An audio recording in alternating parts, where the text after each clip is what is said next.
Okay, here we are with our Outcourt Sunfish wave, and on a carry-on trailer with a little ramp on the back. We're looking to see if the trailer will fit, and it fits with plenty of clearance. Can't open the hatch, but we can work around that. This is a 5x10 trailer. If you went 6x12, all your issues would be immediately solved, but now you're also pulling around a bigger trailer. So roll it forward, and on the back, gudgeon pokes through the grate pretty nice, so not worried about the boat going backwards per se. And on the dolly, we hooked the dolly to the trailer, ran the strap aft a little bit to keep the dolly from going forward, then over the boat to keep the boat from coming off the dolly, and up forward. We went from the trailer frame over the bow, back under, and then we took the extra bits of line we had and tied the tongue to that around a couple times around that center post so it doesn't move left or right. And for long haul, we would probably additionally take another little bit of line and maybe go through the bow handle, and either have the bow handle tied to the dolly would probably be the easiest thing to do, so that the boat doesn't go forward on a stop. We know it's not going to go backwards, and the dolly's not going to go forward. So so far so good. You could get to the could load your gear in the back seat or in the hatch, close the hatch, load the boat, tie it up, head on your way, get there, unload the boat. Someone could start rigging the boat while someone had the hatch open, pulling out your PFDs and all your other gear. And let's see if it's, there's one latch.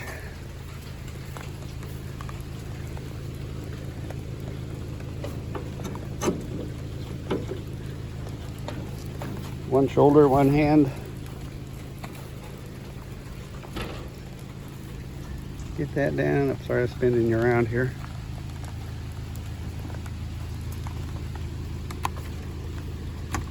Oh, we need to untie that other line still. Sorry. Go around.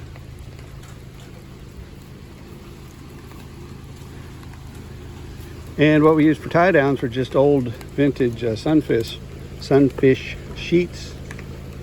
Have the little clip on them. Use them for all types of things. Use them skipper. Stole a couple to use on our hoist.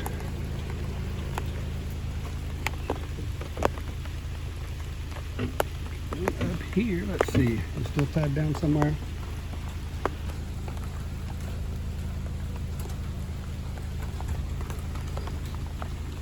Don't think so.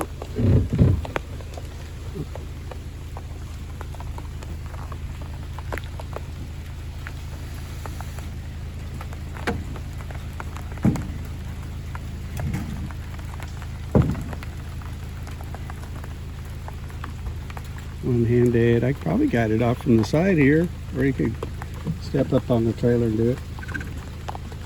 You do that.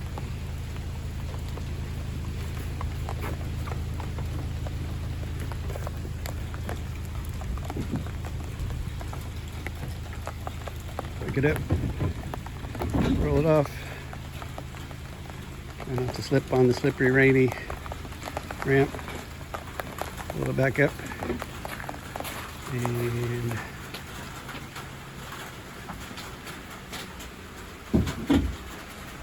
right into your sunfish shack, which all has a penobscot and sunfish and a sunfish and a sailfish, which I don't. I need to turn her right side up. See if we can do that now. That's what we call yak shaving. Start off to do one thing, end up doing something else. This might help. demonstrate the brilliance of Skipper's Sunfish hoist, which is also sheets and hardware with the halyard block, halyard cleat. Just throw a hand under one edge. Push up. And I don't know if we have that. Yeah, we got the clearance. I just got a spar in the way. I might actually have to.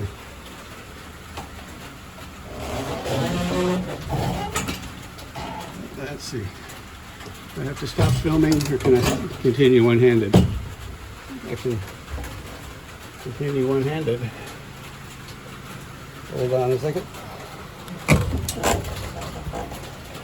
The front bit of line was cut up on this deluxe dry combing, they called it. The dry deck combing.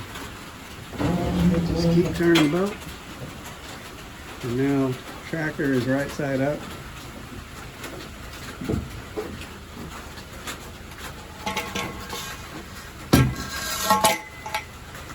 If we can do this one-handed while filming, probably gets even easier with two hands and or with the second person. Doesn't give the greatest video, but hey, you get what you pay for. So, and this is spinning around, windows going in the port side. And this is exactly what we wanted this little shed to do. This one gets the brain going, that it keeps it off the boats, off the covers, so we keep tree limbs, bird poop, etc. off the boats. You know, if it starts coming sideways, that's a different story, but where we're at, we've got some trees that prevent most of that.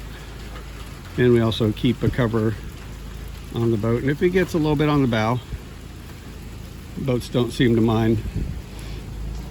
It's the primary thing we want to do is keep the water out of the cockpit.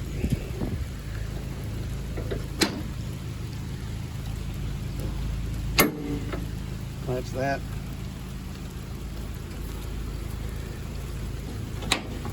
Come over and latch that.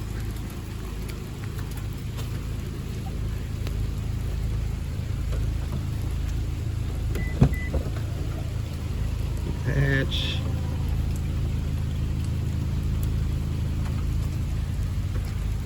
Get these lines loose.